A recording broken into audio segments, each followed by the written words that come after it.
Rising interest rates and home prices are pricing a lot of people out of the market. So how do you know if you're ready to buy, and how do you know if you can afford to buy a house?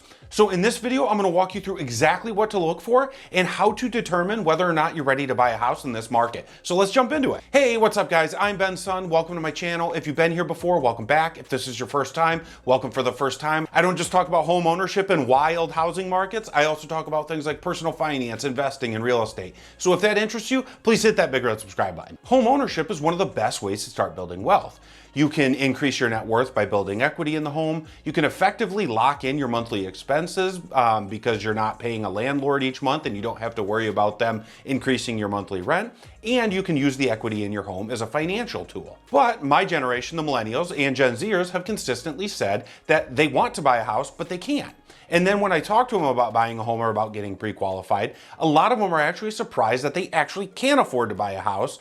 And the house that they can afford is usually worth more than what they thought they could get. So is it just a feeling, because every media input that they're getting, and YouTubers are especially bad for this, are saying that doomsday's ahead and you'll never be able to own a home? Or is it true? Can millennials and Gen Zers and the younger generations actually not be able to afford to buy a house going forward? So let's first talk about what a lender is going to look for, because unless you have cash, you're going to have to go through a lender and you're going to have to meet their requirements. And then after that, I'm going to talk about some of the sort of lifestyle and market considerations that may make you want to wait or may make you want to buy sooner. So when you're talking to a lender, they're going to look for three major things. They're going to look at your credit score, how much debt you have, and how much income you have. So generally speaking, to get a loan, you're going to need at least a 580 credit score. But in order to get the best interest rate, you're going to need at least a 740 credit score. So it may be worth waiting to try to build your credit score up to the 740 limit. So for a reference point, with a 740 credit score on a $300,000 house with 5% down,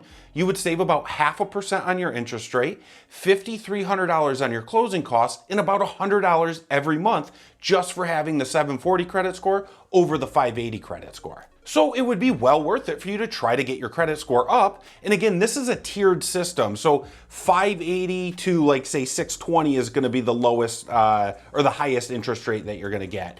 And then 620 to like 640, your interest rate's going to be a little bit lower, and it goes tiered up. 740 is just the highest tier for the lowest interest rate. Now, the other thing that a lender is going to look for is your debt. But I'm going to couple this with also the third thing because I think it'll be easier for everyone to understand, and that's income. And so a lender is going to go off a ratio called your debt to income ratio. It's how much of your income per month is going towards your debt per month. Now, a lender considers debt anything that reports on your credit report. So like credit cards, car loans, student loans, things like that. Not things like utility bills, cell phone bills, car insurance. Those don't typically report on your credit report, and so those aren't included in this ratio. But don't let your eyes glaze over here because it's really important and it's really simple. So let me explain what the debt to income ratio is. And simply put, it's how much of your income is going towards debt each month. So if you make $5,000 a month and $2,500 per month goes towards debt that are reporting on your credit report, then you're going to have a ratio of 50%. And lenders typically look for a debt to income ratio of 45% or below. This number is really important for you to realize because you can do the math yourself and figure out what your debt to income ratio is currently. Knowing this number is a good indication on whether you're ready to buy. If you're above the 45% range, then you're not ready yet, but you have a good action plan on what you need to do. You need to either pay off or pay down some of your higher interest debt, or you need to make more money. I know that's easier said than done, but you have at least an action plan on what you can do, and you know the number that you need to get to determine whether or not you're ready to buy. Now, one of the other great things about knowing this number is it allows you to determine how much house you can actually afford. So let's say you make $5,000 a month pre-tax. So before you pay taxes, you make $5,000 a month. And your monthly outgo for, again, debts reporting on your credit report is about $1,000 a month. You would have a debt to income ratio of 20%.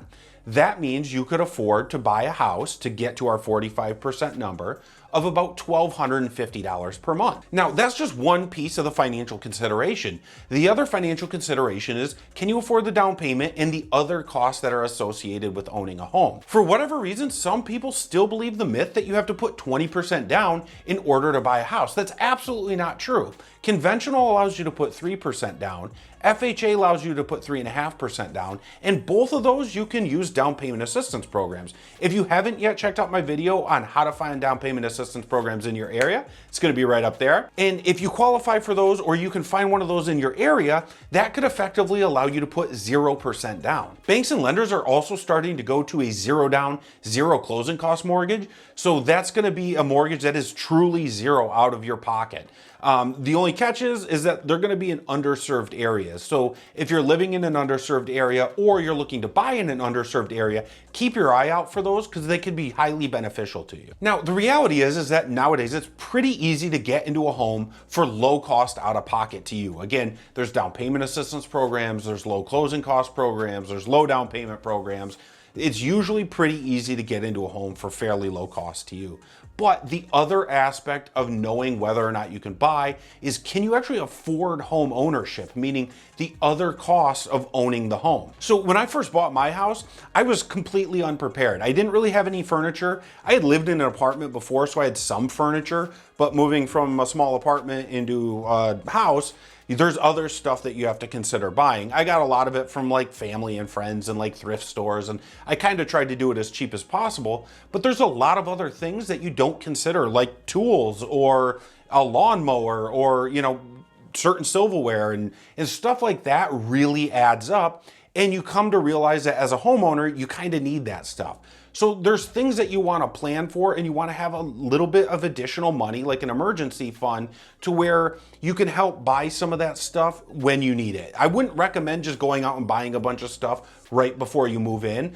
Buy it as you need it, but you want to plan for that. And so a general rule is that you're going to need about 1% per year of the home price going towards like miscellaneous costs, maintenance, and repairs. So on a $300,000 house, you're going to need about $3,000 per year to go towards those things. So if that makes your stomach churn, then you're probably not ready to buy yet. So knowing how much you have to put down and how much it costs to just like live in a house, and knowing your debt to income ratio are all great, but there may be other financial, lifestyle, and market considerations that you want to think about before you actually go out and buy. So let's jump into those. Long-term, owning a home is usually cheaper than renting, and you miss out on the advantages like locking in your monthly payment by not paying a landlord, building equity, and being able to use that equity as a financial tool to help build more wealth. But as interest rates rise, you might find yourself in a situation where the landlord's rental rate hasn't caught up to the increased cost of doing a mortgage. And so what I mean by that is,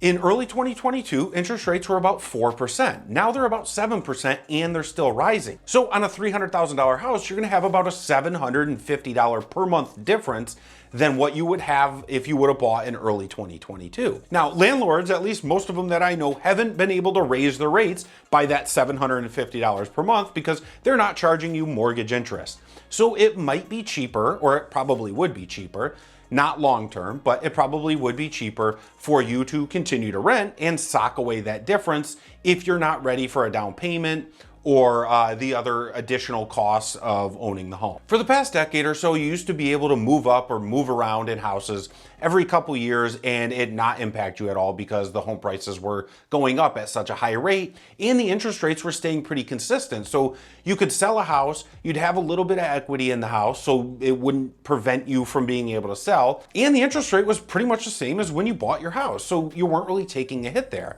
That's quickly becoming an unwise thing. With home prices not rising as quickly and interest rates rising quicker, there's a good chance that, one, if you sell your house, you're going to take a higher interest rate than what your current interest rate's at now. And you might not have the equity in your home to sell because you haven't put a big enough down payment, or the housing prices haven't gone up enough to where you would cover the cost of the realtor fees in your equity. And so what I mean to say is that it's going to be a long-term consideration. So if you're planning to stay in a home for a while or be a homeowner for a while, now is still a really good time to buy. If you're not planning to, or you're planning to have to move more often, then you're probably better off being a renter. Now, the other consideration, and it's the bear in the room, it's the interest rates. What are the interest rates gonna do? It's really hard to say what they're gonna do, but all signs are pointing, at least for the next few years, that they're going to rise, that they're not going to go down. Again, interest rates change every day. They go up like 1/8% or 1/4% here and there. We're talking about big interest rates that are going to drastically impact your payment, like earlier this year when they were 4% and now they're 7%. So if you're planning to stay in the home for a while, it would actually make a lot more sense to buy now at the 6 or 7 or whatever percent interest rate. Because if they continue to go up, you're going to have locked in a relatively good interest rate for the time. And now keep in mind, every 1% change is $83 a month per $100,000 that you borrow. So our $300,000 example is going to have a $250 per month difference than if you would have locked in at your 6 or 7% that you are now. And one of the advantages and the things that a lot of people don't think about is you could always refinance if the interest rate drops. So if, for instance, you buy a house now and next year it drops to 4 or 5%, you can just refinance to that new interest rate and you're going to save that monthly payment, all while continuing to build equity in your home. So there isn't really that much downside if you buy, but there could be massive downside if you wait. You could have to pay higher for the home and you could have to pay a higher interest rate. You still want to buy a house that's in your budget and one that you can actually afford, going on our debt to income ratio number. Buying a home that you can afford is one of the best ways to start building wealth. I'm a huge fan of it. I work in the mortgage industry and it might sound weird, but I actually get enjoyment out of the fact that I own my house. The things that I do to my home are beneficial to me and not some landlord. I get to control my monthly payment, I get to build equity, and I get to use that equity as a financial tool to continue to build more wealth. But owning a home in the wrong way or a home that you can't comfortably afford can set you back decades. So it's really important that you take time and take some consideration to determine where you're at in your life. If you're young and in college, or you have a growing family or an uncertain career path, or a career path that would greatly be beneficial to you if you have career mobility, like you move around or are able to move to different cities to grow your career path, then it's going to be worth not buying and renting for the short term. Because again, this is becoming a long-term consideration market. And trying to sell in one of those positions where you may have to sell right away because you want to take your dream job, or you have a growing family and it's quickly outgrowing the size of your home, and you have to sell in a bad market, that could be detrimental and it could actually end up costing you thousands out of your own pocket, and that's a bad spot to be in. So where are you at in your home buying journey? Are you getting ready to buy, or are you on the fence and like most millennials and Gen Zers and you're like, man, I can't afford to buy right now? Let me know if you have any questions in the comments down below, or let me know where you're at in your home buying journey. And guys, if you got value out of this video, please hit that big red subscribe button and we'll see you on the next one.